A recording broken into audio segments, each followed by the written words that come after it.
resonancia de mama, la alta especialidad en resonancia de mama, en resonancia, perdón, de cuerpo, en el Hospital Salvador Subirán.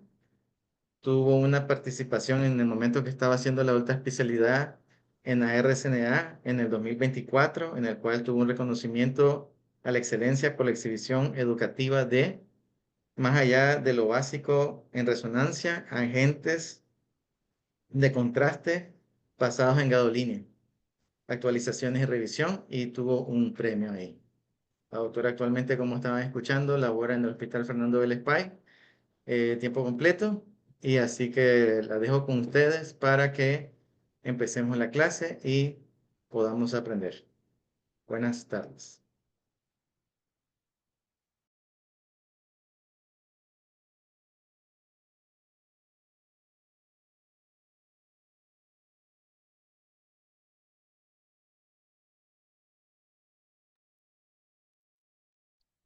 ¿Me escuchan ahorita?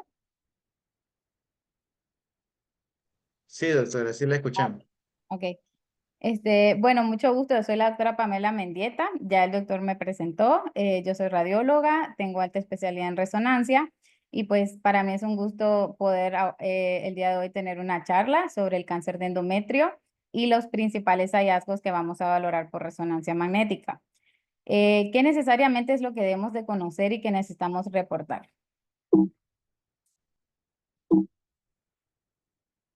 Esta es la bibliografía que utilicé principalmente para realizar esta clase.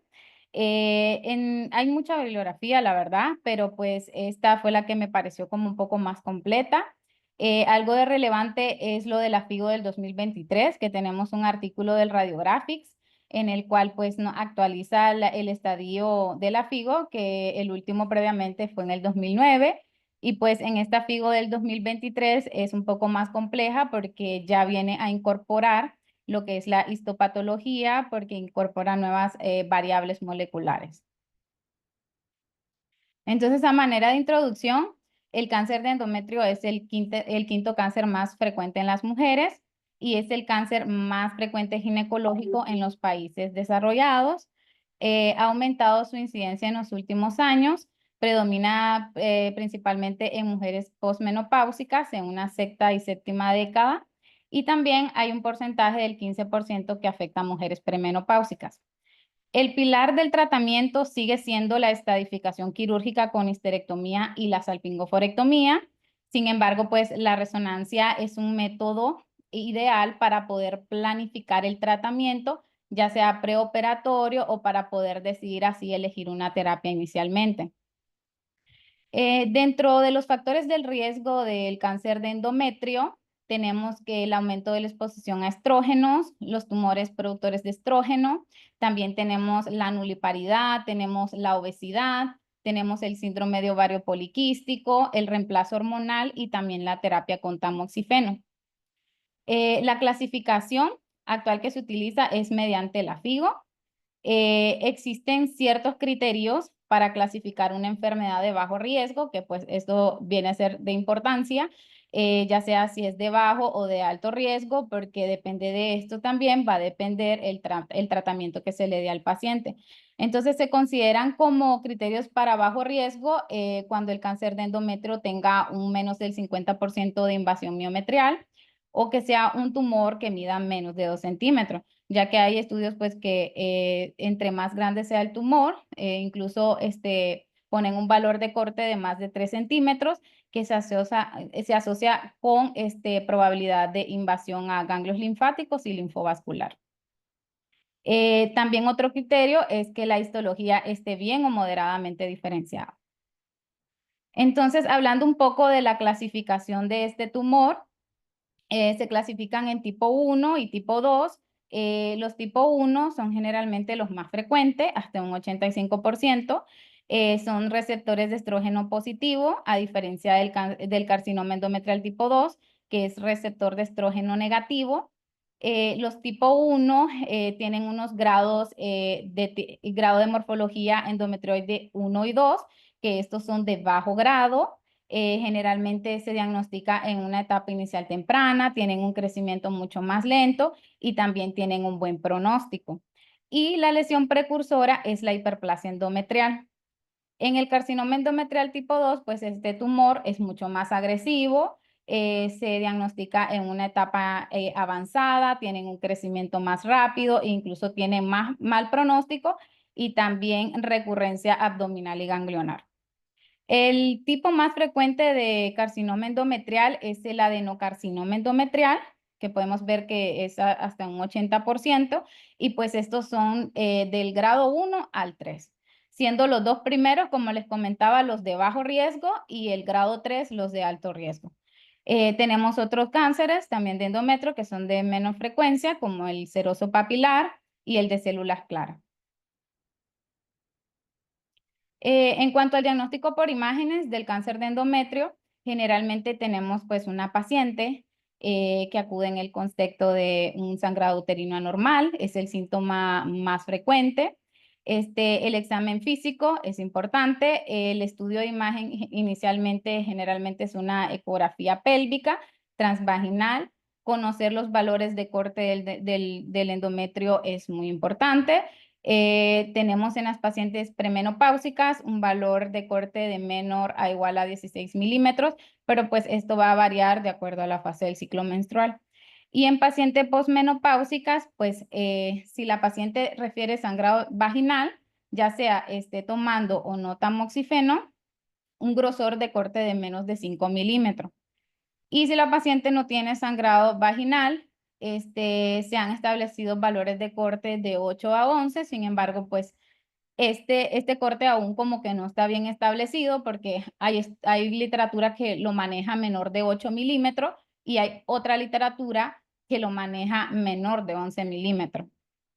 Recordar que siempre el diagnóstico confirmatorio es la histopatología y pues la resonancia, el rol con respecto a las guías actuales como el Colegio Americano de Radiología y la Sociedad Europea de Radiología Urogenital, tienen como consenso que la resonancia magnética debería ser la modalidad de imagen que se prefiera para planificar el tratamiento siempre que nosotros lo tengamos disponible para poder evaluarlo y también de forma complementaria a la evaluación quirúrgica.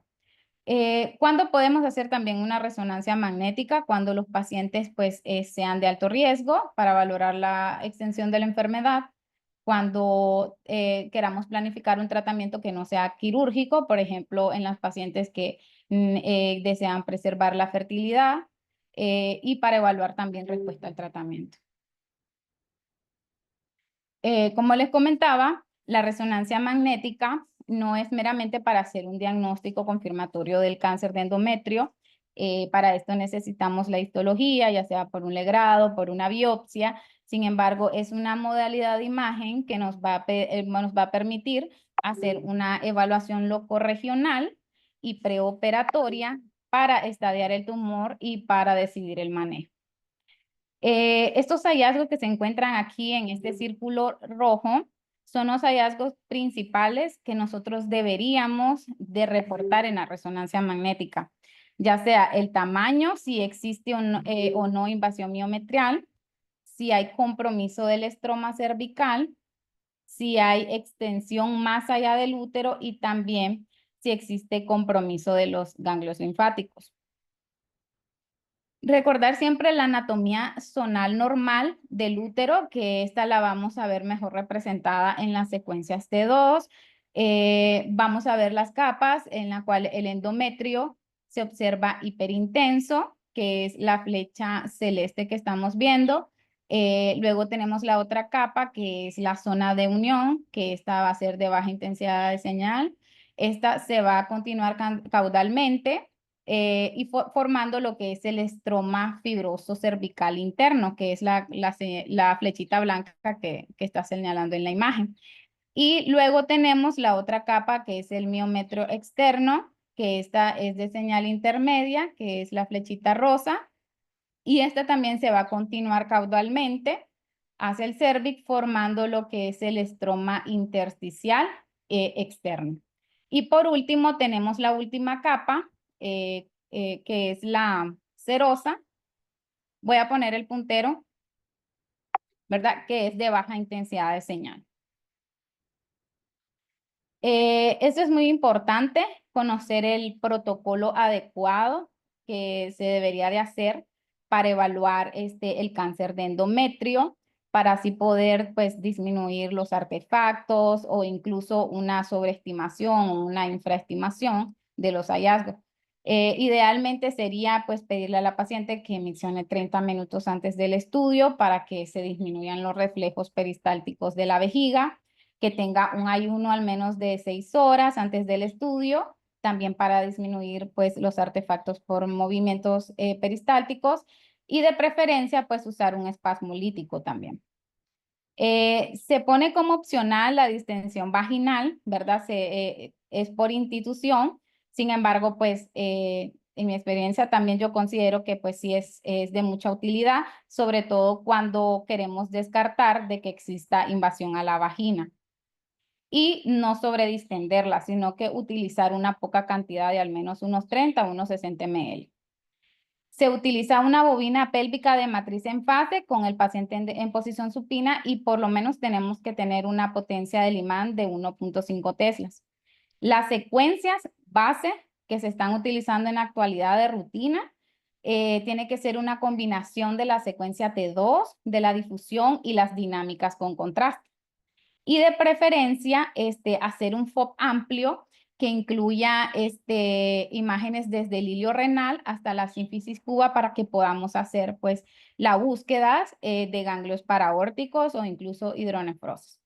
Otra recomendación es que se pueden utilizar las bandas de saturación, ya sea anterior y posterior, y no requiere una programación según la fase del ciclo menstrual. Entonces, este es un protocolo sugerido, ¿verdad? Para evaluar el cáncer de endometrio. Como les comentaba, un FOB amplio, en T1 axial y un T2 axial y coronal para la búsqueda de ganglios. Un FOB más pequeño para ya evaluar precisamente, pues, la lesión. Vamos a hacer un T2 sagital, y muy importante es que el T2 axial lo tenemos que hacer axial oblicuo, perpendicular al eje de la cavidad uterina, como estamos viendo en esta imagen. Tiene que ser perpendicular y no meramente una axial de pelvis. Y igualmente la secuencia T2 coronal tiene que ser oblicuo al tumor. Como por ejemplo, este es el axial y este es el coronal oblicuo.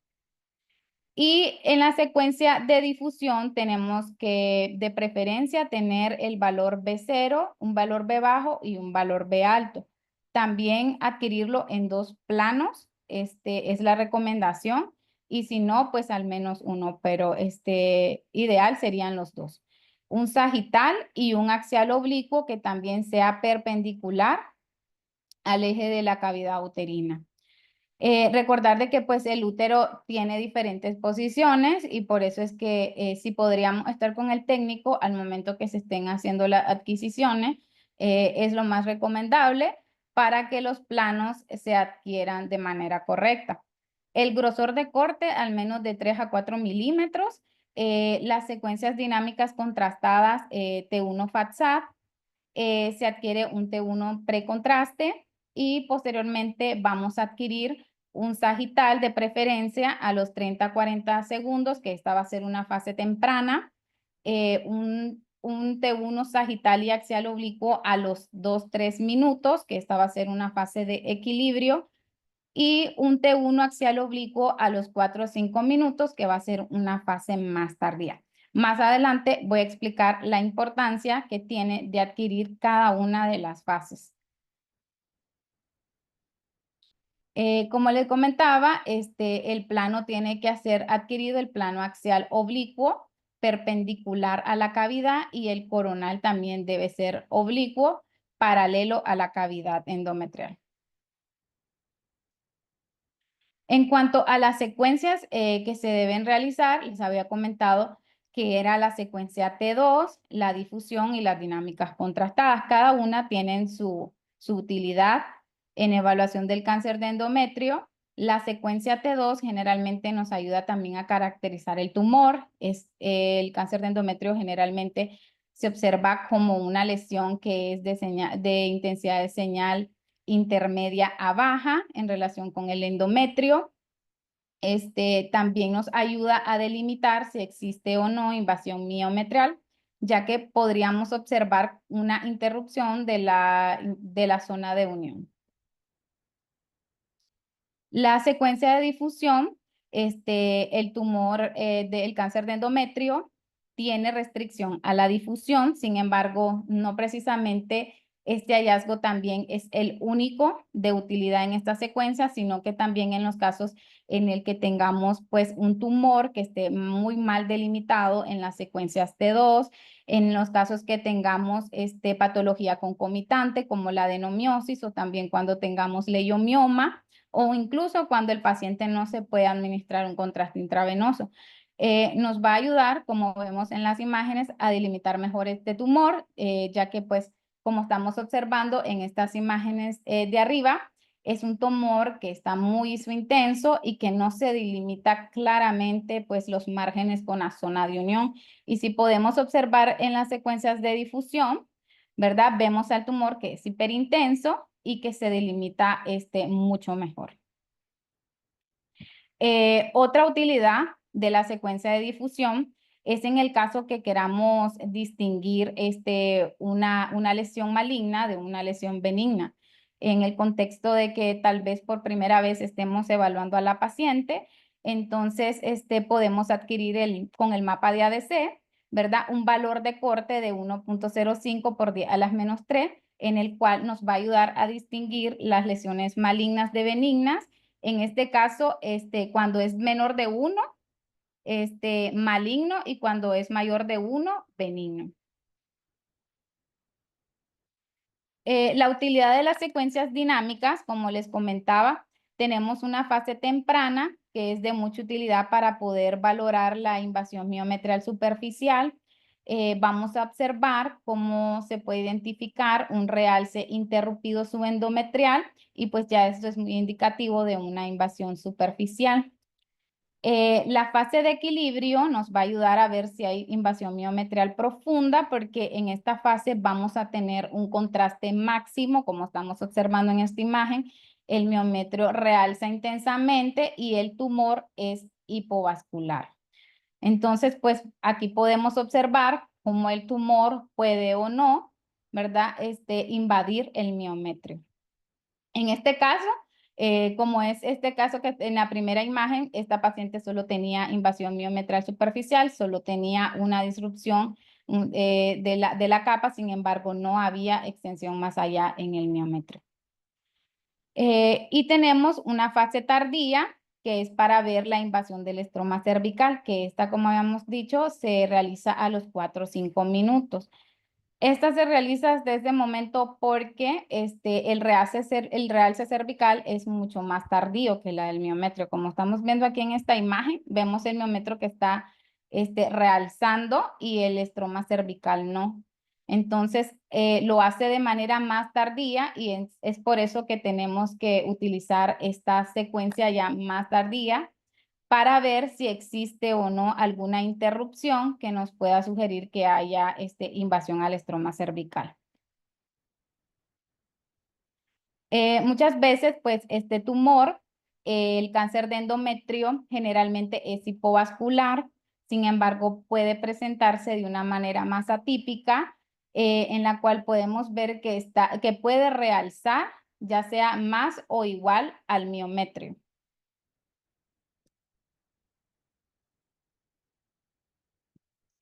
Entonces, en cuanto al reporte en resonancia magnética, debemos hacer, o sea, como sugerencia, como un checklist o como un reporte más estandarizado, porque esto es pues lo que nos va a ayudar a poder estadiar el tumor.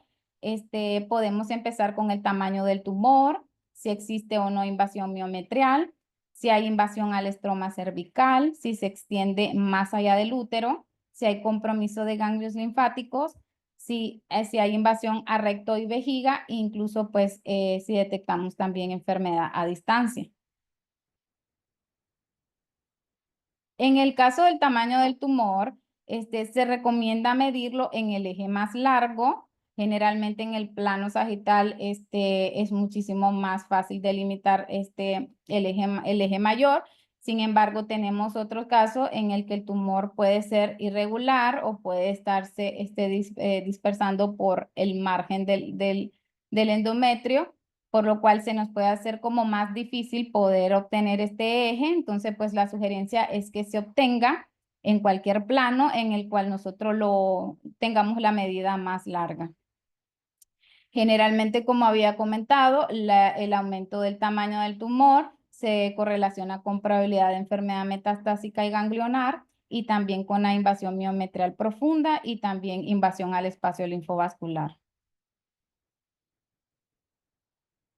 Es muy importante conocer también estos conceptos cuando decimos que es una invasión miometrial superficial, cuando tenemos un porcentaje de menos del 50% del espesor total del miometrio y cuando tenemos una invasión miometrial profunda que es más del 50%. ¿Cómo lo vamos a calcular? Entonces vamos a trazar una línea que va sobre el margen interno de la unión endometrio-miometrio.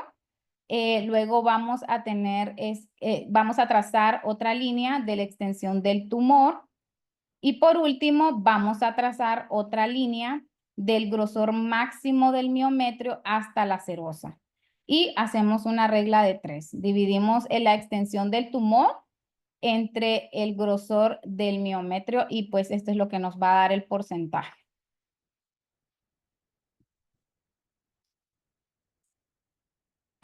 Como le había comentado, la secuencia T2 y las fases contrastadas son de mucha utilidad para ver la invasión miometrial.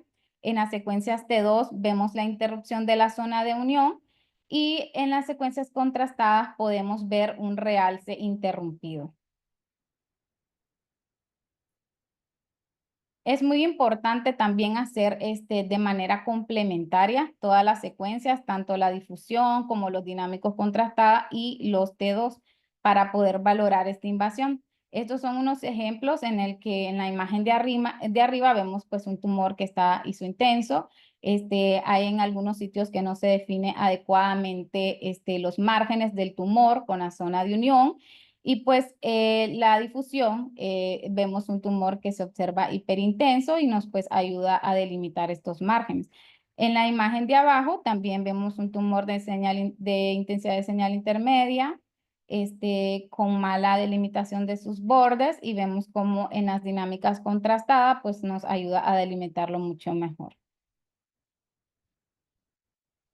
En algunas ocasiones puede ser un poco más complicada también calcular esta profundidad de invasión miometrial, sobre todo cuando son tumores que son muy intensos.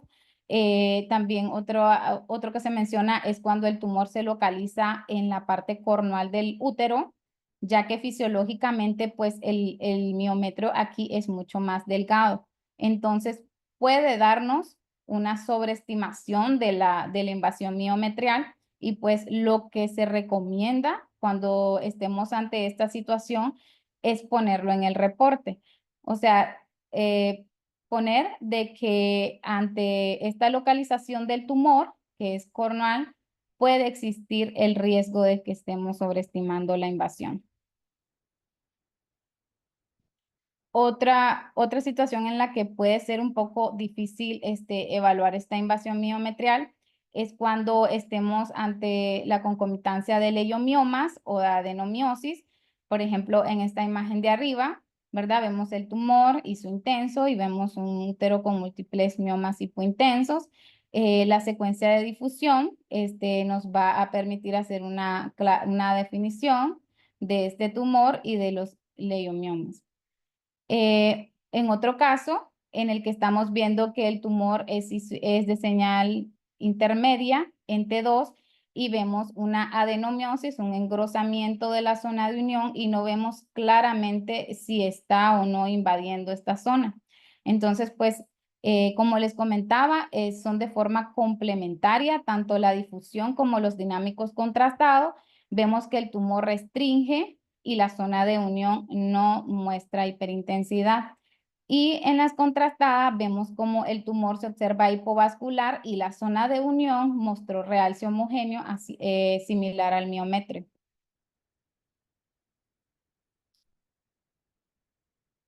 Otra dificultad puede ser con el útero atrófico posmenopáusico, en el pues que ya existe adelgazamiento del miometrio y también pudiésemos hacer alguna sobreestimación.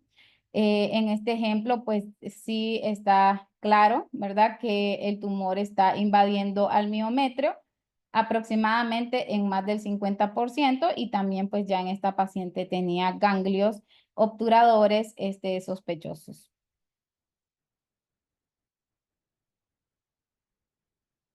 Es muy importante no confundir una expansión con una invasión, ya que puede ser que sea un tumor de gran tamaño, que esté comprimiendo el miometrio, que esté distendiendo la cavidad, pero no necesariamente invadiéndolo.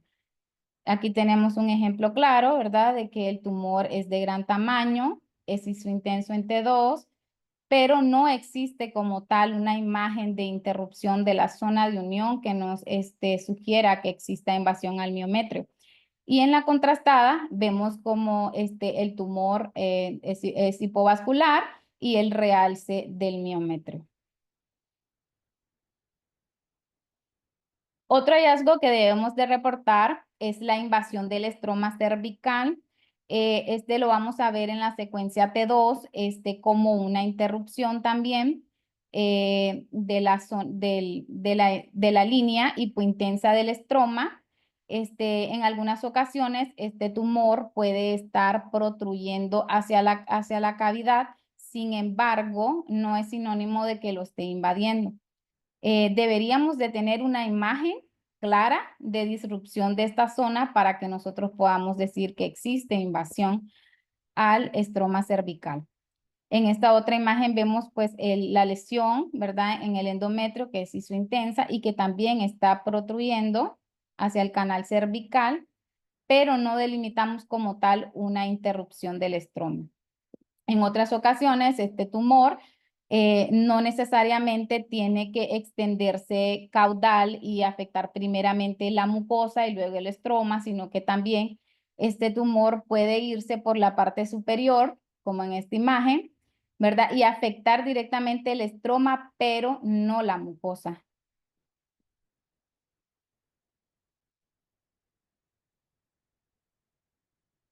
Las contrastadas, como le había dicho anteriormente, es de utilidad la fase tardía, porque esta nos ayuda a delimitar muchísimo mejor también si tenemos una interrupción del realce, que ya nos esté sugiriendo, ¿verdad?, que el tumor se extiende hacia el estroma. Aquí tenemos otro ejemplo de un tumor que es isointenso y que se está extendiendo caudalmente y ya invadiendo el estroma cervical. Y en este otro caso vemos que es un tumor que está protruyendo, pero no vemos una disrupción del estroma. Otro hallazgo que debemos reportar es la extensión extrauterina. Esta es cuando ya se extiende más allá de la serosa, cuando ya están afectando los anexos, cuando está afectando vagina y parametrios. Generalmente lo podemos ver como una interrupción también de la serosa, ¿verdad? De la línea hipointensa en las secuencias T2 y también como una pérdida del contorno liso del útero de una forma irregular que nos pueda hacer sospechar que ya está pues invadiendo más allá de la serosa. La secuencia de difusión también nos permite, ¿verdad?, delinear mucho más el tumor si tiene extensión más allá. Y las secuencias contrastadas nos ayuda ya que también podemos observar que hay una pérdida del realce del miometrio externo que llega a la serosa.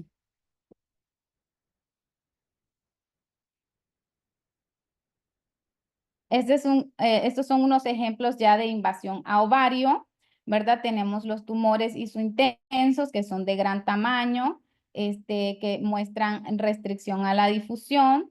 y se puede observar como nódulos de señal intermedia en las trompas de falopio o incluso en los ovarios.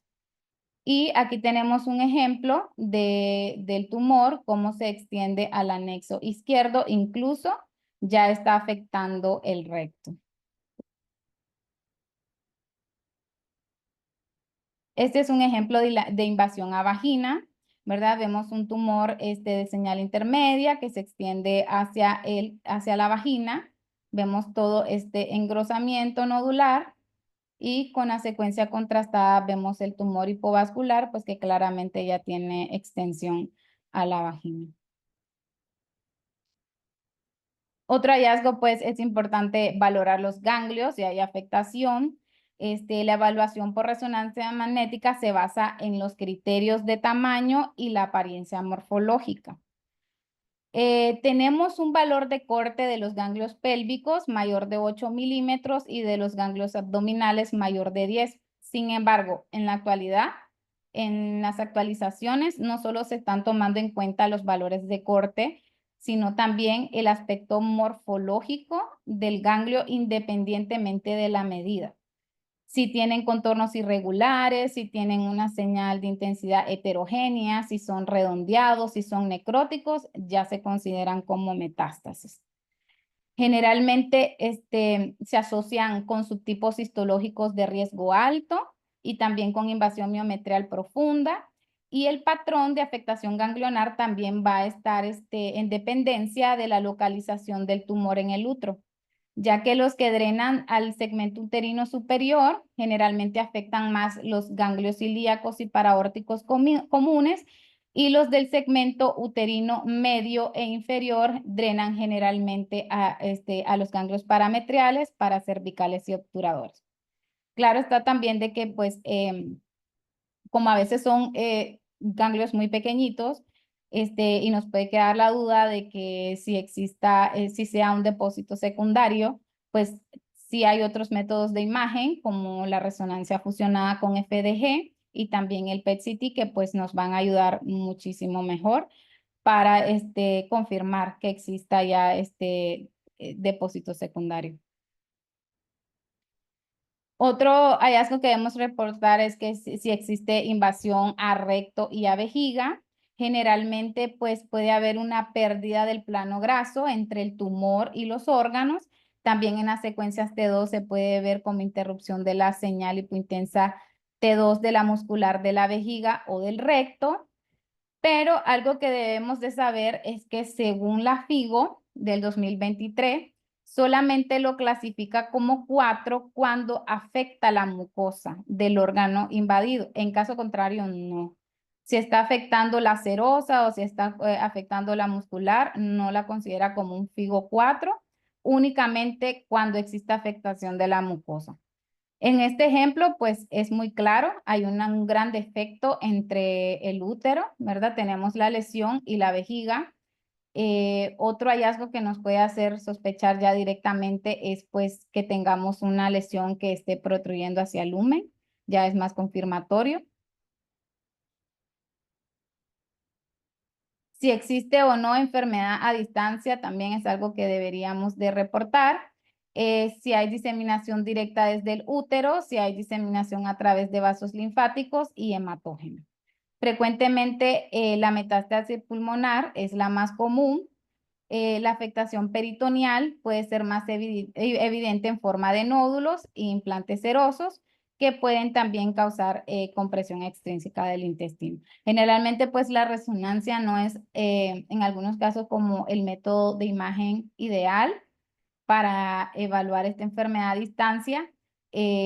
Si lo tenemos, o sea, si vemos el hallazgo, sí reportarlo, pero en algunas ocasiones pues tenemos que hacer una tomografía, ¿verdad? Para valorar mejor si hay afectación a distancia. En cuanto al rol de la resonancia magnética en evaluación de la respuesta al tratamiento, generalmente los sitios más frecuentes de recurrencia es la cúpula vaginal y otro sitio que le continúa son los ganglios linfáticos. Generalmente se ocurren dentro de los 2-3 primeros años después del tratamiento, Otros sitios pues son el hígado, el pulmón, el peritoneo y los huesos. Y tenemos hallazgos esperados que debemos de conocer después de que el paciente recibió tratamiento. En cuanto a los hallazgos esperados posquirúrgicos, indicativos que tenemos una respuesta completa, es que tengamos una cúpula lisa, que no tenga nodularidad, que no tenga restricción a la difusión, ni tampoco realce anormal. En los hallazgos esperados posterior a la radiación, disminución del volumen del útero y del cuello. Generalmente pues vemos un útero, puede estar de aspecto atrófico, adelgazamiento endometrial y pérdida de la definición de la anatomía también del útero. Como en esta imagen estamos viendo que es una cúpula lisa, que no tiene nodularidad, lo que ya se considera como una respuesta completa. Y otros hallazgos esperados que podemos observar cuando tenemos fibrosis posterior a la radiación es ver una señal hipointensa en T2, pero nunca debe de restringir en el sitio de la enfermedad tratada. Sí puede realzar, pero generalmente como es fibrosis lo hace de una forma más tardía. Pero pues si estamos ante una imagen que nosotros estamos viendo que nos muestra restricción, ya sería de sospecha de recurrencia.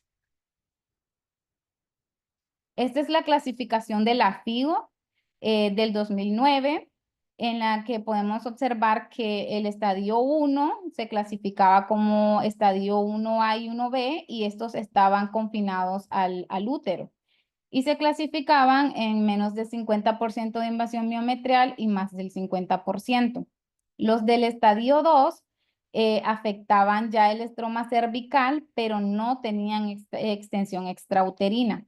Los del estadio 3, los 3A tenían invasión a la serosa uterina y o anexo. Los 3B, el tumor ya involucra vagina y parametrio. En los 3, C1, C2, el C1 metástasis en ganglios linfáticos pélvicos, y los C2 pues ya son los ganglios linfáticos abdominales, paraórticos, ya sea con compromiso ganglionar pélvico o sin este. Y los 4 que ya son invasión de la mucosa de la vejiga o del intestino, que como les comentaba, tiene que ser la mucosa de la vejiga o del intestino para que nosotros digamos que es un estadio 4. Y el B, metástasis a distancia, incluida los ganglios inguinales, porque generalmente estos cánceres no hacen invasión ahí, así que cuando ya los observamos que ya están afectados, ya los clasificamos como un estadio 4. Esa era la clasificación de la FIGO que se estaba utilizando en el 2009. Sin embargo, pues ya en el 2023 se actualizó esta clasificación y es un poco más compleja porque ya esta incorpora todos los subtipos moleculares, principalmente 2 tipos histológicos, los no agresivos, que son los grado 1 y 2, y los agresivos, que son los grado 3. Y si podemos observar tanto el estadio 1 como el estadio 2, se clasifica en A2, A3 y 1B y C, dependiendo si es no agresivo o agresivo. Y en el 2, de igual manera, si es no agresivo o es agresivo. Ya los estadios 3 y los estadios 4 ya no se toma en cuenta si es un subtipo agresivo o no agresivo, pues porque ya tiene una mayor afectación. Entonces, estos directamente, independiente del subtipo molecular, si hay afectación, si tenemos estos hallazgos, ya los colocamos en un estadio 3 y en un estadio 4. Actualmente también se está utilizando pues el estudio de las mutaciones para el cáncer de endometrio, ya que pues se ha descubierto de que permiten estratificar el riesgo. Las mutaciones POLE tienen un pronóstico más favorables y las P53 tienen un mal pronóstico. Entonces, la actualización de la FIGO, como les comentaba, la nueva incorporación que hace es la de las metástasis ganglionares, porque también, si me regreso a este cuadro, podemos observar que también en el estadio 3 los clasifica como micrometástasis y como macrometástasis. y da un valor de corte para las micrometástasis menor de 2 milímetros y para las macrometástasis un valor de corte de más de 2 milímetros. Entonces, básicamente, estas son las actualizaciones, ¿verdad? Que van en dependencia de la localización del tumor en el útero y si es un subtipo agresivo o un subtipo no agresivo. Entonces, en base a esto es que se va a estratificar el riesgo, si es un cáncer de bajo riesgo o si es un cáncer de alto riesgo. Se consideran de alto riesgo cualquier subtipo que sea agresivo, ya sea independientemente sea un estadio 1, ya se clasifica como de alto riesgo. Y pues este es un diagrama de flujo que pues siento que es de mucha utilidad porque en el momento que estamos pues evaluando un cáncer de endometrio y estamos haciendo un reporte, pues esto como de manera más práctica nos puede ayudar a estadiar el tumor. Esta es la bibliografía, igualmente como les había comentado en la primera página, ya era la principal. Hay mucha bibliografía, la verdad, pero pues esta fue la que yo encontré un poco más relevante. Muchas gracias. Si tienen alguna duda, me pueden comentar.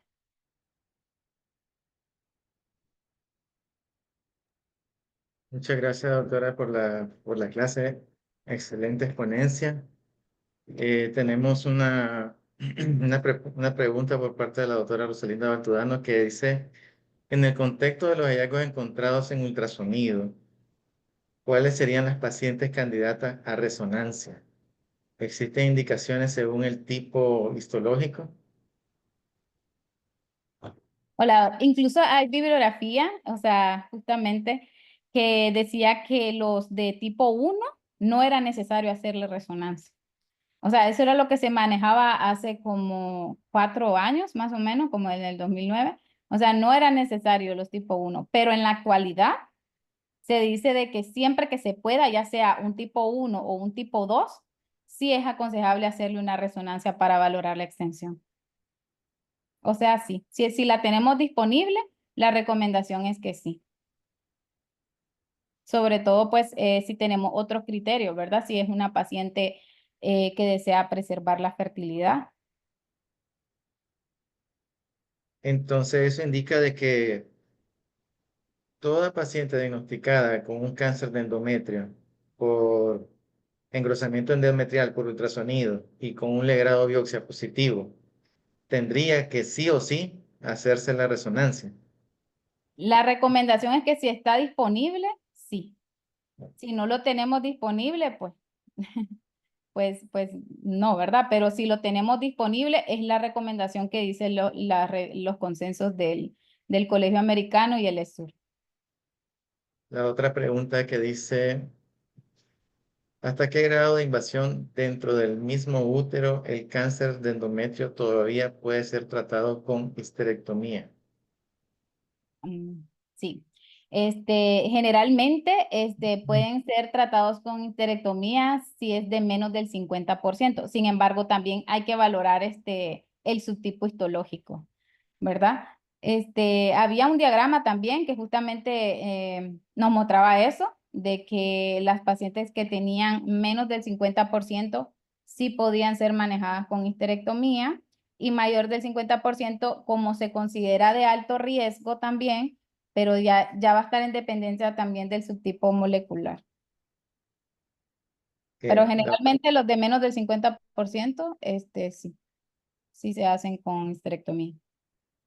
la otra pregunta es, ¿cuáles son los parámetros que se están utilizando para hacer el diferencial? El diferencial, De cáncer de endometrio.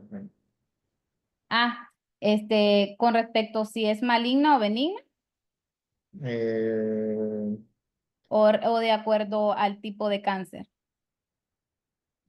pues eso es lo que dice la pregunta. No sé si la podría ampliar la doctora. Hay fungido. ¿Dónde está la pregunta? Está en una de las últimas.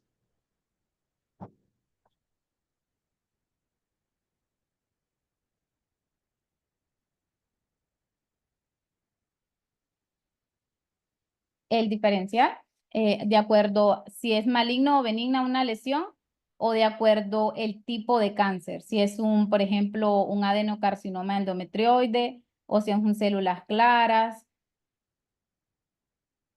No, Si no es sé. respecto al tipo de cáncer, generalmente los adenocarcinomas endometrioides son tumores, sobre todo los de bajo grado, como le había mostrado, tienen el patrón más típico y son isointensos, son hipovasculares. Sin embargo, ya cuando tenemos uno, por ejemplo, de células claras, ya son más agresivos e incluso son tumores más heterogéneos y que también pueden tener áreas necróticas, de degeneración quística. Esa sí puede ser pues una sospecha de que sea un tumor más agresivo. Que, les mando muchas felicitaciones. Pues yo tenía esa es la pregunta de que está, como dicen, si está disponible, hay que hacerla, porque solo para compartir un caso, tal vez de 15 o más años atrás, la resonancia era explorar al paciente, hacer la histerectomía y a veces, en un caso particular que conozco, hacían la exploración de ganglios casi hasta las cruras de los diafragmas para saber y poder estadificar cómo era el cáncer en ese momento de la paciente. Cuando ya se hizo todo ese caso, y me acuerdo de ese caso, quedó en un 2B, ¿ves? ¿Mm? Y todos los ganglios fueron negativos. Pero ¿cuál fue la consecuencia de esa cirugía? Y me imagino yo que de muchas otras pacientes, porque tuvo radioterapia y hormonoterapia, y la radioterapia pues hizo todavía no estaba el acelerador lineal, sino que era con la bomba de cobalto, y entonces hizo osteonecrosis ósea, hizo pues las reacciones a nivel intestinal y vejiga, y con toda la eliminación de los ganglios, pues hizo una linfedema de un miembro inferior, derecho e izquierdo. Pero pues teniendo este método, pues hay que sugerírselo a nuestros colegas los ginecólogos porque, como usted dice, si está disponible, hay que hacerla para no llegar a semejantes cirugías un poquito muy extensas, ¿no? Sí. Sí, es que como le comentaba, hace unos años se manejaba que si era tipo 1 no, pero ya la actualización fue del consenso que si la tenemos disponible, hacerla independientemente sea pues un tipo 1 o un tipo 2. Alguna literatura también dice de que como esto es ahora como dicen, es con hormonal, histológica y todo lo Así, demás, entonces el tipo 1 y el tipo 2 son más que todo el diagnóstico por patología así. principalmente. Sí. El Ok. detalle es que sí, como ahora siento que pues como sí se incorpora en la clasificación de la FIGO, entonces eh, ideal es que al momento que nosotros estemos valorando este cáncer ya en la resonancia, ya contemos con esa patología. Ok, bueno, no hay más preguntas. Felicitaciones, que gracias por la presentación. Pues no queda más para atrasar a todo el mundo y estar en tiempo. Gracias por participar a todos. Les recordamos la próxima clase que va a ser para el 9 de junio, doctora. Así sería. Sí, no, creo que Sí. es 9 de mayo. 9 de mayo, perdón. Para el 9 de mayo vamos a tener también a la doctora Pamela Mendieta en la clase de endometriosis. También otro caso, otro tema muy interesante, ya que los colegas ginecólogos pues están siempre actualizando, haciendo ultrasonido y existen ya ellos bases de bibliografía de la ISUBUT, de la Asociación de Sí, Ultrasonidos Ginecobstétricos, para hablar acerca de lo que es la endometriosis. Entonces, es importante que no nos quedemos nosotros sin la información, el conocimiento adecuado y saber qué es, qué se mira y cómo se hace. Sin nada más, muchísimas gracias, doctora. a la orden. Gracias a todos por su atención. Un gusto poder compartir con todos ustedes sobre este tema. La verdad que yo espero poder estar más activa y poder estar compartiendo muchísimo más. Muchas Eh, gracias. Muchas gracias. Buenas noches a todos. Buenas noches. Muchas gracias. Buen fin de semana.